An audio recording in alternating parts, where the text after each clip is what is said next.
अखिलेश यादव और डिंपल यादव की अगर ये बेटी होती, प्रियंका गांधी की बेटी होती, तो क्या ये डीएनए टेस्ट करवाते? डीएनए से एक्स आइडेंटिफाई हो गया, चलो, और बायो जेड वहीं से अपना एक पान खाए और निकल लिए मोटरसाइकिल बैठ के। बोले मेरा तो डीएनए आया नहीं।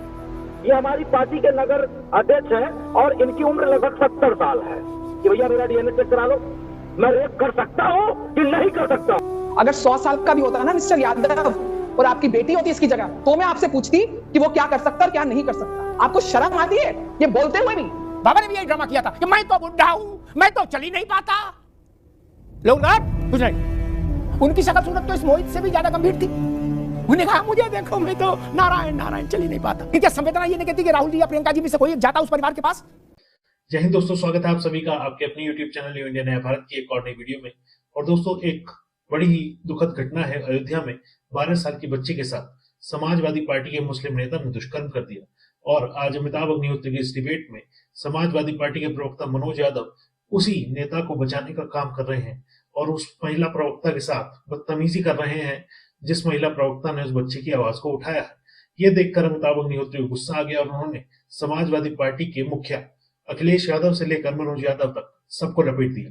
दोस्तों, ये वीडियो बड़ी शानदार होने वाली है, तो इस वीडियो को अंत तक देखिएगा। अगर आपको वीडियो पसंद आए तो वीडियो को लाइक करके चैनल को सब्सक्राइब जरूर कीजिएगा। तो चलिए वीडियो को साथ में अंत तक देखते हैं। Thank you. पूरे पैनल पर एकमात्र महिला बैठी हूँ और ये सोच के मेरी रूह कांप रही है कि एक 12 साल की मासूम बच्ची 2 महीने तक किस प्रकार से शारीरिक मानसिक शोषण को सहन करती रही। और आज समाजवादी पार्टी के सुप्रीमो का जो बयान आया है कि डीएनए टेस्ट कराओ, ये राजनीति में नीचता की पराकाष्ठा को भी लांग रहा है। मैं पूछना चाहती हूँ, अखिलेश यादव और डिंपल यादव की अगर ये बेटी होती तो क्या ये डीएनए टेस्ट करवाते? क्या ये प्रियंका गांधी की बेटी होती तो क्या ये डीएनए टेस्ट करवाते? ये वही लोग थे ना जो बोलते थे कि हम पीडीए के लिए आए हैं। तो इनका पीडीए ये है कि प्रेग्नेंट दलित अबला, ये इनकी पीडीए की असली परिभाषा है। डीएनए टेस्ट कराना है अमिताभ जी तो उस विचारधारा का कराइए जो विचारधारा बोलती है कि लड़के हैं, लड़कों से गलतियां हो जाती हैं।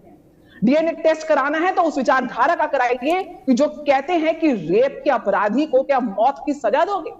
डीएनए टेस्ट कराना है तो उस सोच का कराइए जो अतीक मुख्तार और ये राजू खान और ये मोहित खान जैसे लोगों को संरक्षण दे रहे हैं। डीएनए टेस्ट कराना है तो उस अवधेश कुमार के ट्वीट का कराइए जो बोलते हैं कि किसी निर्दोष को अपराधी नहीं मानना चाहिए, जैसे ये न्यायालय बन के बैठे हुए और रेपिस्ट को संरक्षण दे रहे हैं। ये जो मसला आया और इसमें जो आरोपी है, मुख्य आरोपी मोहित खान, उसकी और अवधेश प्रसाद की जो निकटता, और उसके बाद कुछ दिनों तक अवधेश प्रसाद का ये कहना कि आई डोंट नो, मुझे पता नहीं। क्या जबरन जवाब मांगोगे? जब मैंने कह दिया पता नहीं तो पता नहीं, जबरन तो सवाल नहीं हो सकता मुझसे। आज कहीं जाके जब इतना प्रेशर माउंट हुआ है तो सांसद जी ने कहा है कि भाई दोषी बख्शा नहीं जाए और हम लोग पूरी तरीके से खड़े हैं और अगर फांसी संभव हो तो फांसी की सजा दो अगर दोषी पाया जाए। बलात्कार किस किस ने किया ये डीएनए से तो क्लियर नहीं होगा। अपराध बलात्कार बहुत विकट है भाई, छोटा अपराध थोड़ी ना है मित्र बलात्कार। डीएनए से एक्स आइडेंटिफाई हो गया, चलो, और बायो जेड वहीं से अपना एक पान खाए और निकल लिए मोटरसाइकिल बैठ के। बोले मेरा तो डीएनए आया नहीं। That is not the case मित्र। वो बच्ची कह रही मेरे साथ सामूहिक दुष्कर्म हुआ।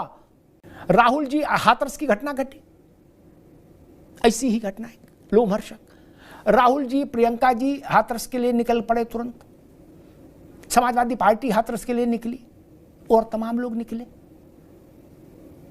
इस गरीब परिवार के यहां भी जाना चाहिए था, अखिलेश जी को भी जाना चाहिए था, राहुल जी और प्रियंका जी को भी जाना चाहिए था। क्यों नहीं जाना चाहिए था?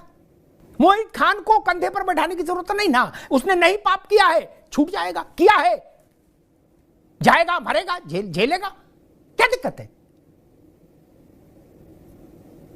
भारत को आजाद कराने की लड़ाई में तो अंग्रेजों ने उनका नाम लिखा नहीं है। ऐसे लोगों के पीछे कोई नहीं खड़ा हो, मेरी मान्यता यह है। उनके लिए बुद्धि का उपयोग करके तर्क मत जुटाइए। घृणित काम है, आंख में आंसू लाने वाला और हृदय में अग्नि पैदा करने वाला काम है। जिनकी फोटो आप चला रहे हैं, ये हमारी पार्टी के नगर अध्यक्ष हैं और इनकी उम्र लगभग 70 साल है। 70 साल का मतलब हमारे ख्याल से एक जैन साहब बेहतर समझते होंगे। उनको एक लंबा समय हो गया है रिटायरमेंट का। तो अब मुझे स्पष्ट रूप से कहना पड़ेगा, अगर कोई 70 साल का व्यक्ति जिसको रेप का आरोपी बनाया जा रहा है बयान के आधार पे, तो क्या वो अपने लिए न्याय की बात भी न करे कि भैया मेरा डीएनए चेक करा लो, मैं रेप कर सकता हूं कि नहीं कर सकता हूं, रेप करने के लायक हूं कि नहीं हूं? इसमें कौन से अन्याय की बात हो गई? इसमें कौन से अन्याय की बात हो गई? बस जी। लिविंग रिलेशन में रह रहे लोगों के बारे में कहा कि लड़के हैं लड़कों से गलती हो जाती है, वहां भी आपसी संबंध ही था। आपसी संबंध समझते हैं ना, जिसको लिविंग रिलेशन आप और कानून की भाषा में कहा जाता है। तब वो उनका जरूर कोट किया जाएगा बयान। नेताजी ने कहा था कि लड़के हैं लड़कों से गलती हो जाती है। मूल प्रश्न वही है, डीएनए एक से मैच करेगा। कन्या कह रही है कि मेरे साथ सामूहिक दुष्कर्म हुआ और कई लंबे समय तक हुआ। बाकी लोग क्या डीएनए की आड़ में छूटने की गुणागणित में लगे हैं? और अगर नहीं तो डीएनए का शोर क्यों? अंततः 164 के बयान के बाद बच्ची के पुलिस को तो अपनी कार्रवाई करनी ही चाहिए और न्याय के अदालत में न्याय के शिक्षी के भीतर जाके उनको खड़ा करना चाहिए। नीति शर्मा जी, प्रश्न वही है, एक से डीएनए मैच हुआ, लड़की हाइपोथेटिकल मान लीजिए मैच हुआ किसी एक्स से, ठीक, और लड़की कह रही है वाई और जेड ने भी मेरे साथ दुष्कर्म किया, तब क्या करें? अगर हम डीएनए की बुक के हिसाब से चलें तो फिर तो वाई और जेड तो बाहर हो गए, वो तो पान खा घूम सकते फिर कहीं। वाई जेड बाहर नहीं हुए, केवल सपा के प्रवक्ता को आपने सुना नहीं, वो तो 70 साल के एक बुजुर्ग को भी बाहर कर रहे हैं। अगर 100 साल का भी होता ना मिस्टर यादव और आपकी बेटी होती इसकी जगह, तो मैं आपसे पूछती कि वो क्या कर सकता और क्या नहीं कर सकता। शर्म नहीं आती आपको? इस मंच पे एक 12 साल की बच्ची के साथ एक 70 साल के बुड्ढे ने किया, उसकी मानसिकता को सोचते हुए, और यहाँ पे आप उसको डिफेंड कर रहे हैं लिविंग रिलेशनशिप के साथ।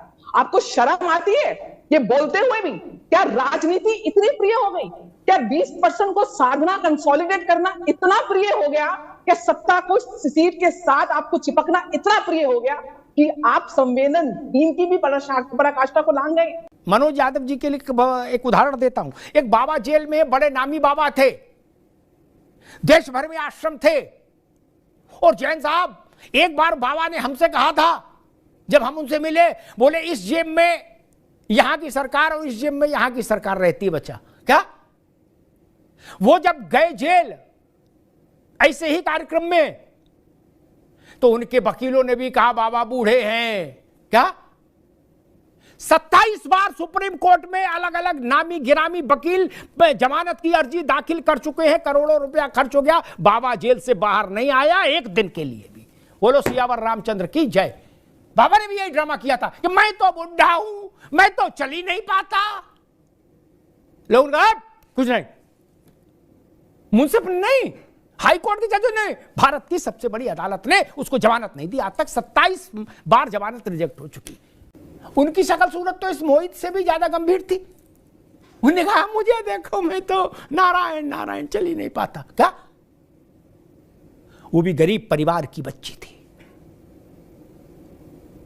ये हाय विचित्र है, भस्म हो जाएगा, सब कुछ भस्मीभूत हो जाएगा इस हाय से, लेकिन उसकी देहरी तक जाना चाहिए था। अखिलेश जी को भी जाना चाहिए था और अवधेश प्रसाद को भी जाना चाहिए था। आपके इलाके की घटना घट गई, देश भर में उस पर आक्रोश है, चर्चा है। अवधेश बाबू के पास समय नहीं। राहुल गांधी, उन्होंने लोकसभा में एक चक्रव्यूह बताया, ठीक बात, ठीक बताया होगा, वो राजनीति अलग है, लेकिन क्या संवेदना ये नहीं कहती कि राहुल जी या प्रियंका जी में से कोई एक जाता उस परिवार के पास? नहीं। क्यों नहीं गए? इसके पीछे एक ही दृष्टि दिखती है, मोहित खान है इसलिए नहीं जाएंगे। क्यों? बोले दूसरे लोग नाराज हो जाएंगे। तुम्हें शर्म है? कुछ शर्म आया है?